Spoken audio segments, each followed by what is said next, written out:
I know it's really high statistics that it happens more than we think. I've seen a lot of like movies and documentaries on it. I know it happens more frequently to women, and they're sold into the sex slave trade. I know that it happens, but I don't know like where it happens or how it happens. I know that people are taken advantage of, and I think it's people who have limited resources and income. So I believe that it probably happens in this country. I don't know, it makes me really sad. I bet that I would assume that it happens to like vulnerable people, so people who are taken don't speak the language of the country that are in, and I think it probably happens to kids. Like, it obviously happens here too. It doesn't seem like we hear about it as much here as we do in other countries. Yeah, like we don't hear about it, but it makes sense that like it has to happen here too, because there's a lot of money here. For me, when I think of human trafficking, the only thing that's like closely related to me is like Nike. I feel like Nike uses, like really exploits big companies that have a lot of money that want to increase their profit margins, so they use either slave labor. Well, I guess I always think of it as sex trafficking. When you put someone that has no voice and you make them, when you know that they're like in a condition where they have no voice and they have no other choice but to do whatever you're offering to them because they need the money so bad, and then they get themselves into a situation where it's a really poor condition or not, do you feel like that has to also do with like immigration here then and working? Yeah, because like at my job I know there's people that they're not legal, and then like they won't, like they don't give them raises as often because it's definitely like taken advantage of. Yeah, I feel like that's like a cousin That's like in the tree of trafficking. slave labor and trafficking. Okay. I do feel really powerless over it. Like I feel like, yeah, I do too. It feels really weak, like not buying Nike or doing something like that. Like feels like such like a drop in the big bucket. And I would like to do something like if I knew what I could do that would be impactful. And sometimes the information that you get, you don't know how reliable it is. Like you don't really know who the real culprits are. Like you can boycott Nike because like I've heard that they are associated, but I wonder how many other companies, like a lot. Like there's Chipotle is owned by McDonald's, and like you would never know that unless someone told you that. So how many other companies are doing that same practice, but I don't even know about it. And I know that our consumerism, like that's where our power is. Like media, I don't really trust all the information that I get anyways. I really know nothing about labor trafficking. I've only heard of sex trafficking, and it sounds really awful, and I hate that people do that to other people. So labor trafficking, that I'm assuming that that's what you're talking about is the people who are like clothes, who work for next to nothing in horrible conditions in other countries because American brands decide to outsource their labor, and we can purchase all these cheap clothing through Walmart and Target and stuff like that are made in Bangladesh and Pakistan and Honduras and El Salvador, Mexico, really cheaply. They're made really cheaply, so we can buy them cheaper. And we use the clothes 2 or 3 times. Americans do use the clothes 2 or 3 times and then throw them away and create huge landfills. And since I've recognized the problem, since I watched the documentary about it, is that I look at my labels now. I try to buy American. I try to buy organic clothing.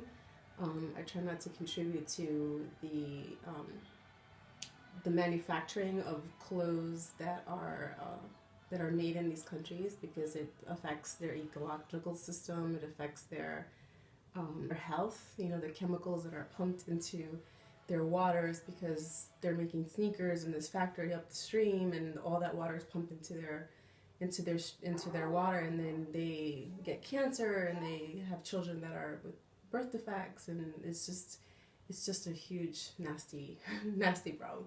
Sex trafficking that I know of, from prostitution to, putting people who go to different areas of the country that are lucrative, and mostly men, like in Alaska and upper north part of the country where there's lots of oil rigs and stuff like that, and girls just go there to make money, and sad the kinds of lives that these girls who don't know that they're going to, what they're getting themselves into, what that's going to cause them psychologically, emotionally in the long run. They just think it's quick money and get in, get out, but they hardly ever get out. It's sad. Wait, when I hear the word trafficking, I think that people are being moved or products are being moved. Like, when I hear sex trafficking, I'm thinking that people are taken from one place and sent to another place, like mail order brides or women that are used as sex slaves, like kidnapped and sent to a place where they're used as sex slaves. So I'm like thinking, is labor trafficking having to do with not necessarily outsourcing or manufacturing in other countries, but it makes me think of like actual labor force that moves, like migrating around. Like, for instance, like I learned in school about like people who would pick vegetables and stuff like that, and they would be forced to go wherever the season was for that vegetable, so like in the United States, like you had farm pickers that would like go to the south during certain seasons and then go back to the north during certain seasons. They were like never sedentary, so their lives were like in upheaval, and they were also forced to work for the lowest bidder, not the highest bidder, because there's so many people that needed the money that they could pay the least amount, and you'd be forced to work for that. That's what I think of, but I've never heard of labor trafficking. Like, I'm assuming that it would have to do with like slavery, like you're actually selling people, and I'm not sure what's going on there, but to me it sounds like a group of people are selling another group of people for work.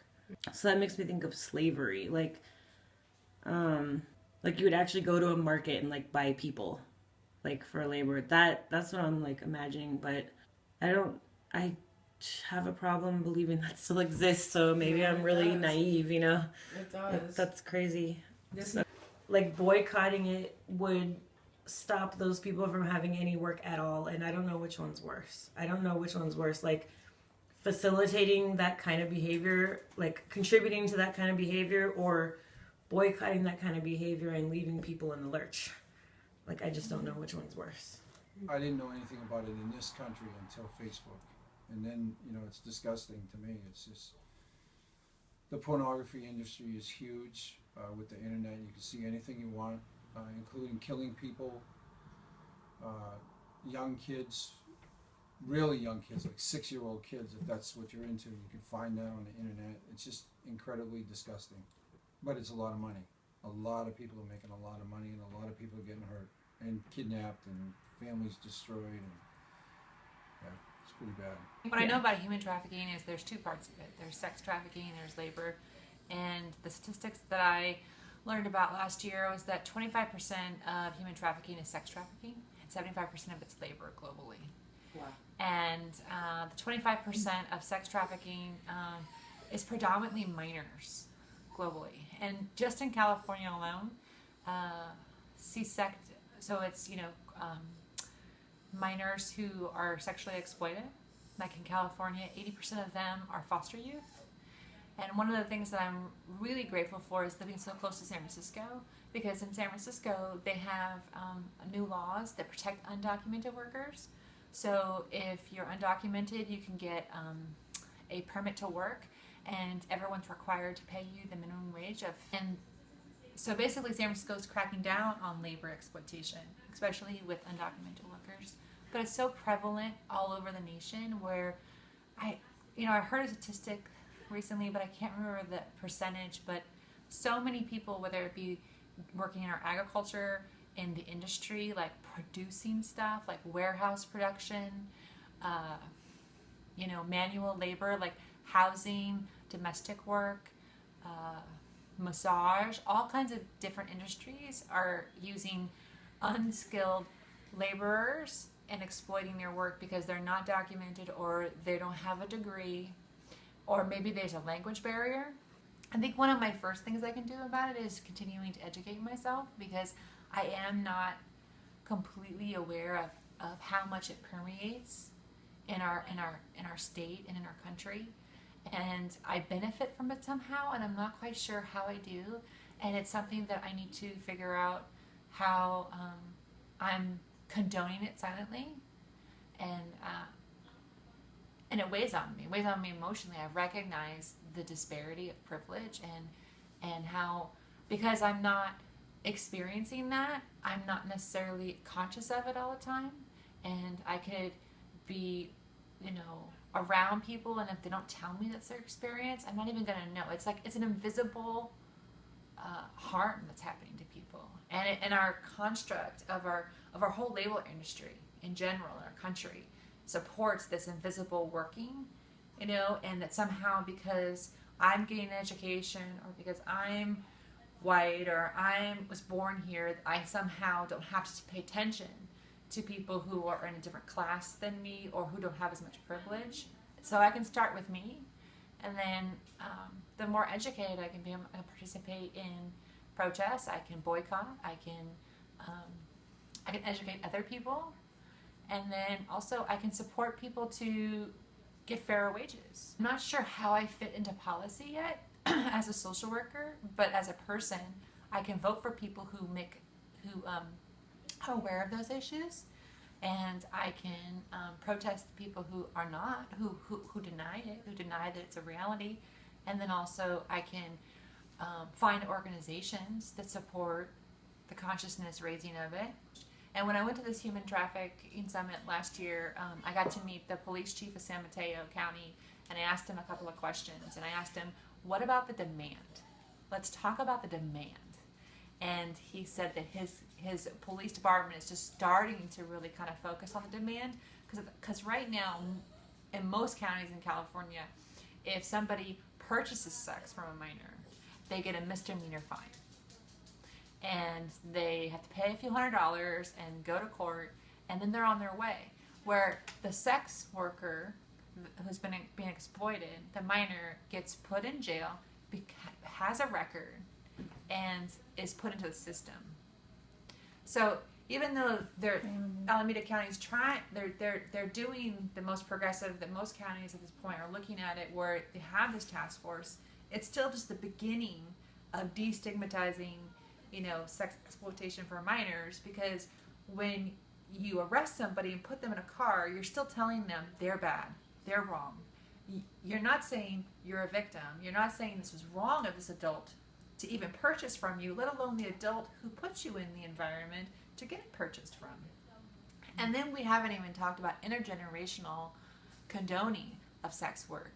Like, this is not just about exploitation. This is about poverty. This is about trauma. This is about the cycles of violence. This is about the communities that young girls are getting trafficked in. What's going on in those communities? It's like billions and billions of dollars of industry, and people like to think that it's like relegated to whatever's considered the third world, but in fact, like, it's all over the globe, including in the United States and where we are here in California, where human trafficking is actually a pretty big business. My choices as a consumer certainly have an effect on the continuation and perpetuation of human trafficking in the world. I would say that the fight to kind of end human trafficking affects a lot of my communities in kind of a negative way, in fact. Specifically, like, legal means, like, they're used to combat human trafficking in the United States. Specifically, laws that are used against child trafficking and sex trafficking. So, like, for example, like, in California, there are a lot of laws that actually criminalize sex workers that are basically put on the books as, like, we're trying to protect children from sexual exploitation. However, they're used just in general to criminalize sex workers, even those who are free agents and are consenting to the arrangements that they're making. It affects my communities when sites like Redbook, which was this like major site that sex workers used, that was a network that people could come and they could find a sex worker, but even more than that, it was a network of sex workers that were able to like vet each other's clients and keep each other safe. And so setting down, like closing down entire communities like that, or forcing sex workers to go underground and like find other ways of conducting their business, and basically forcing them to actually be exploited more than they were previously.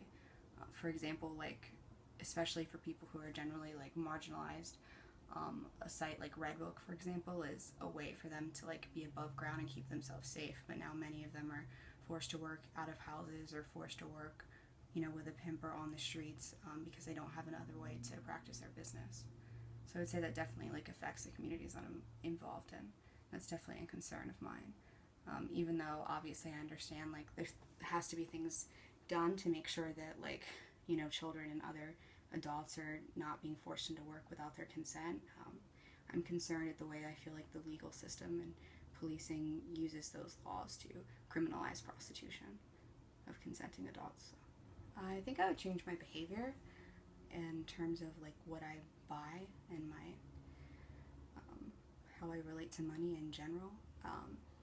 If I'm borrowing friends some clothes instead of borrowing clothes from friends, or trading goods, or trading food with people, or finding other ways to like get products instead of buying them, like then I feel like I'm contributing less in a financial way to human trafficking. So I think I would change like my own practices if I am going to buy things, to try to get those from businesses that are ethical, and if not, as much as possible, to try to use money as little as possible, because even if a business is like an ethical business, they most likely don't get all of their raw materials from their business. So there's like a long chain of people who are being possibly exploited. Even if a business isn't entirely aware of that, they could be getting their cotton, for example, from child laborers who are picking cotton and not actually know that.